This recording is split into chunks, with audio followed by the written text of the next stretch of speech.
This isn't just another Friday practice report. This is Monaco, and this might just be Ferrari's most revealing session of the 2025 season. Let's cut the fluff. Charles Leclerc, the man with more heartbreak in Monaco than anyone on the grid, didn't just top FP1 and FP2. He dominated the stopwatch, despite brushing the barriers and snapping a front wing on Lance Stroll's rear end. Classic Monaco chaos? Sure, but what matters is what happened next. He returned composed and then uncorked something special. Here's where it starts getting spicy. Look at this speed comparison between Hamilton and Leclerc from FP2. You'll see Charles pulling the gap, specifically in turns 8 and 12. That's where he's finding the magic. That's not just car, that's commitment, precision, and an obscene level of confidence in front of his home crowd. So why is that surprising? Because Ferrari's SF25 hasn't been working in slow-speed corners all season.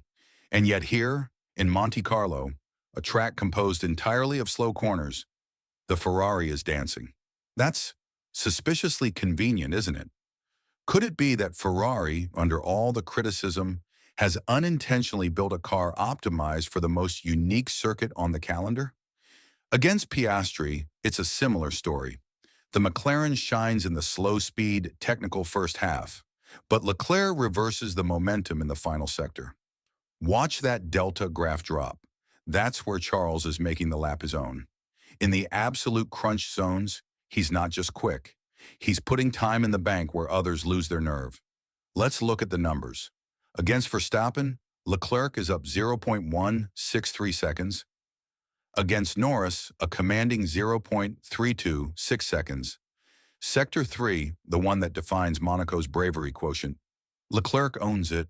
Verstappen, Norris, they're close, but not quite close enough. And it's not because they're lacking talent. It's because Leclerc is threading the needle at 300 kilometers per hour. Like this is personal? Because it is. This chart? Pure gold. Leclerc finds grip in turn 12. The McLarens dominate the slower chicane sequences, but Ferrari's stability and high-speed direction changes, gives Leclerc the platform to go surgical. So yes, Ferrari's low-speed limitations are still there, but Monaco's forced ride height and soft suspension philosophy mask them and even play into their strengths. That's the irony. The very weakness that sunk Ferrari in places like Bahrain is now its golden ticket. And we haven't even hit qualifying yet, where pole position is king.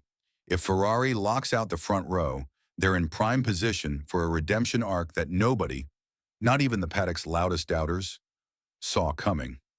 But here's the part no one's saying out loud. If Ferrari knew this was coming, did they build their weekend strategy around Monaco from the start?